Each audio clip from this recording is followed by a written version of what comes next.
Afternoon, everyone. This is the presentation of our Project Feasibility 2 entitled A Feasibility Study on the Establishment of Black Soldier Fly Farm in San Jose, Batangas. First is the Chapter 1 project summary. Name of the company. The proponents gave the company name Chixi Pro BSF Farm, where chicks refer to the BSF Farm's desired market, the San Jose, Batangas poultry industry, and Fro refers to the protein, a component that the BSF larvae are rich in. Next is the location. The proposed location for the farm and the production area of Chixi Pro BSF Farm is at 0779 Galamay Amos, San Jose, Batangas. Next is the descriptive definition of the project. BSF farming refers to the practice of raising black soldier fly larvae for animal consumption. These larvae are raised primarily for use as animal feeds. An insect known as the black soldier fly farm can address and mitigate problems with both agriculture and the environment. Next is the project long-range objectives. The study's long-term goal is to effectively shape the direction of the company in order to provide extraordinary encouragement and a clear path to the future. In the first 10 years of the operation, the business plans to sell Chixi Pro BSF feeds to poultry farmers and to partnered Poultry Farm Association in San Jose, Batangas. Also, the Chixi Pro BSF Farm's long-range objective is to improve its market share from 0.09% to 3% within 5 years of its operation. After the 10 years of operation, the business is planning to expand and acquire more land. Next is the feasibility criteria. The company's potential is still favorable based on the findings of the survey. There are 152 out of 203 poultry farms, or 74.88%, express a willingness to use the product, and the remaining 51 poultry farms, or 25.12%, did not. For the highlights of the study, the history, we all know that the San Jose, Batangas is the egg basket of the Philippines, wherein there are a lot of poultry farms located there, but due to the existence of pandemic and the continuous price hike of feeds, the business started to have losses. That's why the proponents propose black soldier fly as an alternative feeds for the chicken. Next is the project timetable status. The table shows the expected activities to be completed prior to the start of normal operation in January 2023. The nature of the industry. These raised larvae are most frequently used as livestock feed. An insect called the black soldier fly is capable of addressing and reducing problems in both agriculture and the environment. Due to its rapid production cycle and high protein content, BSF larvae are also a fantastic source of protein for animal stocks. Next is the mode of financing. Chixi Pro BSF Farm will be having an initial investment of 7,135,448.60 pesos. There will be 7 potential investors that will finance and share the total cost for the establishment of the business. Next is the investment cost. Chixi Pro BSF Farm has a total cost of 7,135,448.60 pesos. The initial investment from the potential investor will be used for the startup expenses. Next is the major assumption and summary of findings. First is the market feasibility. The information and data were gathered through survey questionnaire and interviews. The number of respondents was computed using the Sloven's formula and obtained 203 respondents residing in San Jose, Batangas who own a poultry farm. Next is the technical feasibility. The production days of the Chixi Pro BSF farm are 6 days a week from Monday to Saturday. In attaining the possible production days, the total days per year were deducted by Sundays and regular holidays. The Chixi Pro BSF farm is expected to produce 5,557 sacks of chicks Pro BSF feeds in 2023 and 6,852 sacks in 2032. Next is the financial feasibility. Financial feasibility depicts The Chixi Pro BSF farm will have a startup capital cost amounting to 7,135,448.60 pesos, which cover all fixed and variable costs that will be financed by the shareholders. The proponents made a 10-year projection of statement that include income statement, balance sheet, and statement of cash flow. And the proponents was able to get the payback period using three methods. Next is the socio-economic feasibility. Socio-economic feasibility is where Chixi Pro BSF Farm deals with its benefits to the community and government. It is anticipated to bring a new job opportunity and benefit the local government in terms of paying taxes. Next is the management feasibility. The organizational structure of Chixi Pro BSF Farm will help to meet its established goals. The organizational structure consists of manager, cashier clerk, production worker, and farm labor. Next is the chapter 4, financial study. The project cost. The project cost pertains to the sum of all the funds needed for the operation of the business as a startup. It consists of all the fixed costs and working capitals. For the Chixipro BSF farm, the total investment cost is 7,135,448 pesos and 60 centavos. The sources of funds, the Chixipro BSF farm has a total investment cost of 7,135,448 pesos and 60 centavos that would be financed by the potential investors, which is the seven investors listed in this table. This table shows the division of the initial investment cost and the individual investment of every investor, which is 1,019,349 pesos and 80 centavos.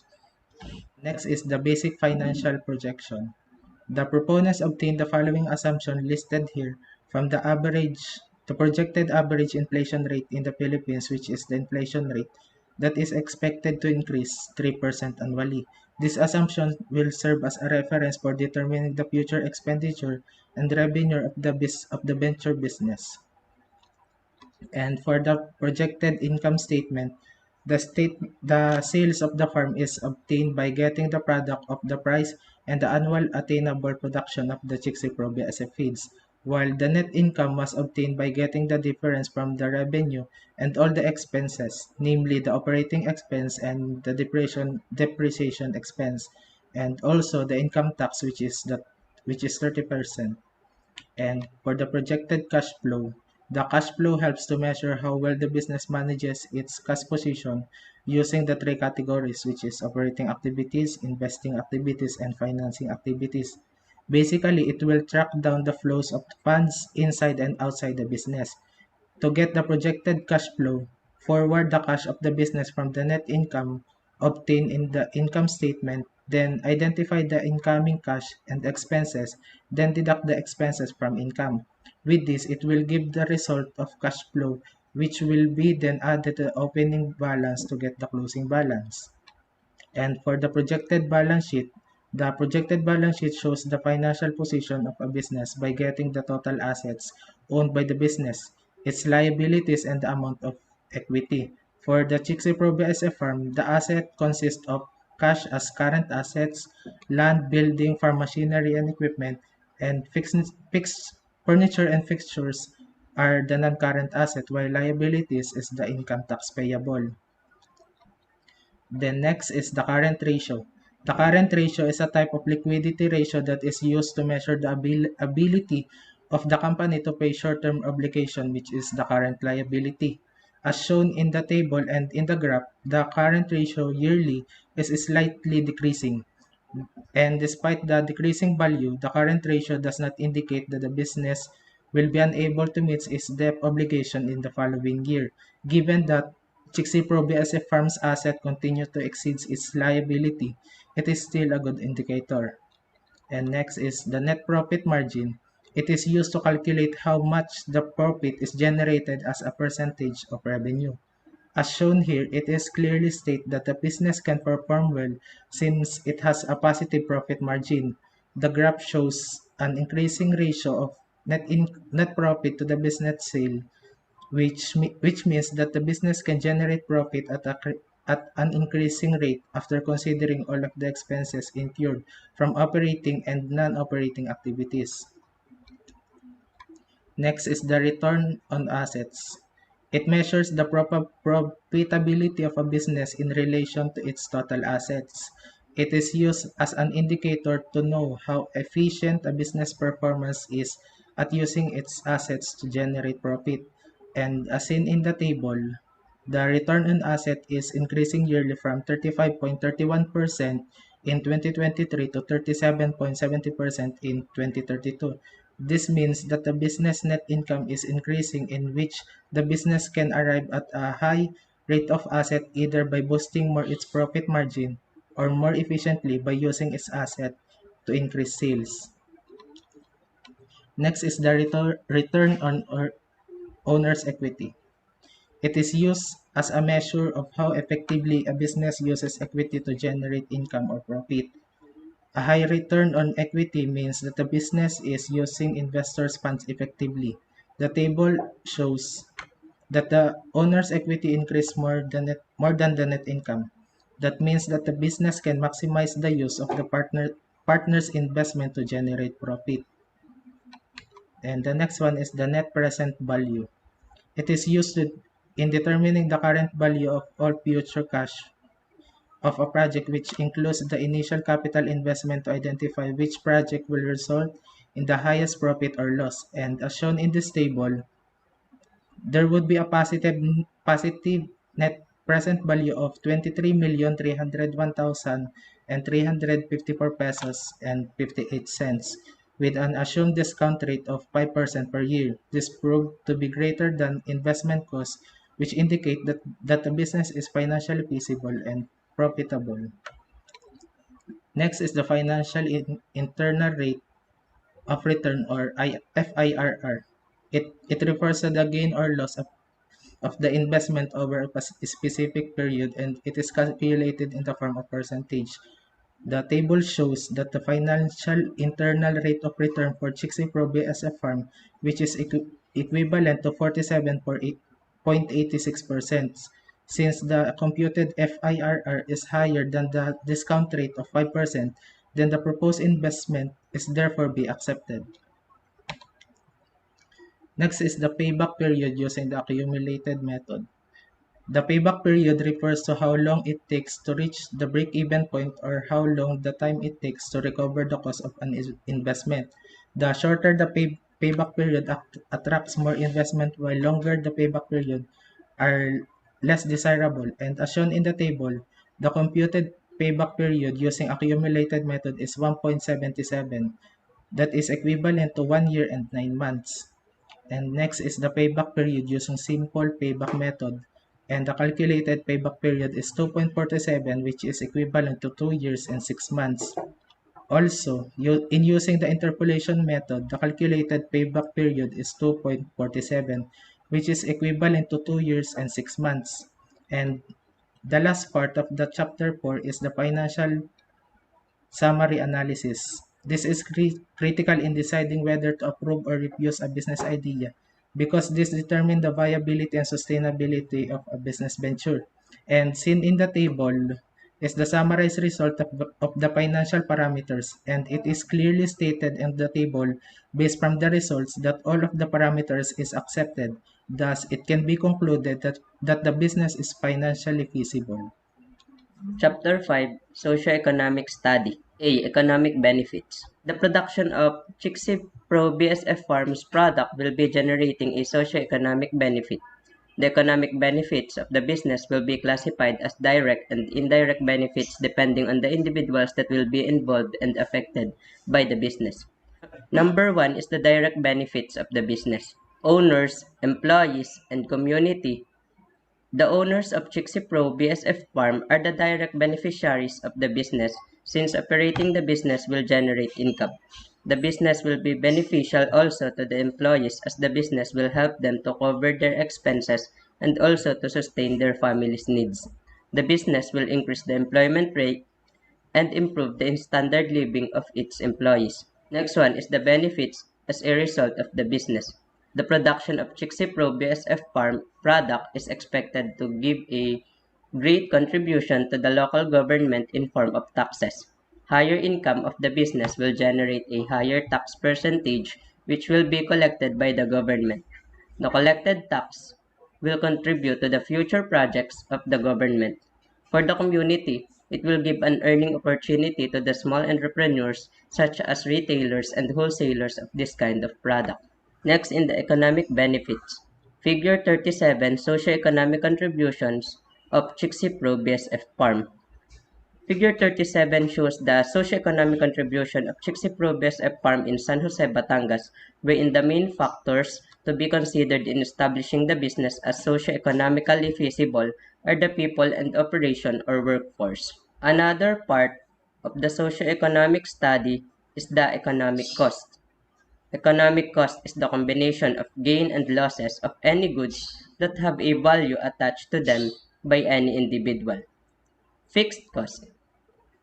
Table 47 shows the total fixed cost in 1 year, which includes the land, building, office furniture, and fixture, direct farm equipment, and indirect farm equipment. The total fixed cost is 4,272,470 pesos and 95 centavos. Next is the economic cost, which is the capital cost. It is composed of materials, salaries, and wages, and other variable costs. The cost of total working capital is 2,862,978 pesos and 64 centavos. Last part of socioeconomic study is the evaluation of benefits and costs. Table 49 shows the conversion factors for the investment cost of Chixipro BSF Farm. From the total economic cost of 6,605,054 pesos and 22 centavos, it shows that Chixipro BSF Farm will be enabled in the development of the current economy while gaining economic benefits. Chapter 6, Organization and Management Study. Political and Legal Considerations. There are 5 needed permits in establishing Black Soldier Fly Farm. First is the Mayor's Permit. In getting Mayor's Permit, you should have barangay clearance, location clearance, sanitary or health clearance, building permit, fire safety clearance, city environmental certificate, and SSS compliance certificate. Next is the Bureau of Internal Revenue or BIR, Social Security System or SSS, PhilHealth Insurance Company or PhilHealth, Home Development Mutual Fund or Pag-ibig, and in getting Pag-ibig, you should have Securities and Exchange Commission or SEC Certificate of Partnership, approved articles of partnership bylaws, and business permit or mayor's permit. Next is the project organization and management. Chixip Pro BSF Farm has a partnership ownership structure. Next is the organizational structure. The farm manager will be the head of the farm, and the 3 workers, namely farm labor, production worker, and cashier, will be under the supervision of the farm manager. Next is the manpower requirements. Production workers are responsible for the production of Chixip Pro BSF feed, and its job specification is at least high school graduate and had a vocational courses, good customer service and communication skills, efficient, flexible, and has a positive attitude, good physical condition, and ability to multitask. Next is the cashier clerk. The cashier clerk is responsible for entertaining customers by assisting with their purchases and managing their payments. And its job specification is high school graduate, efficient, flexible, and has a positive attitude, basic math skills, good communication skills, and basic computer knowledge. Next is the farm manager. The farm manager will be responsible for managing the farm's overall operations and transactions, and its job specification is BS degree in business administration or any related field, 2 years of experience in customer service management, computer literate, ability to multitask, ability to conduct written and verbal performance reviews, flexible and has a strong leadership skills, good communication skills, good financial management skills, and a problem solver. And lastly is the farm labor. The farm laborers are responsible for the operation for the production of black soldier fly, including the harvesting and feeding of the BSF. And its job specification is customer service oriented, efficient, flexible, and has a positive attitude, good physical condition, and ability to multitask.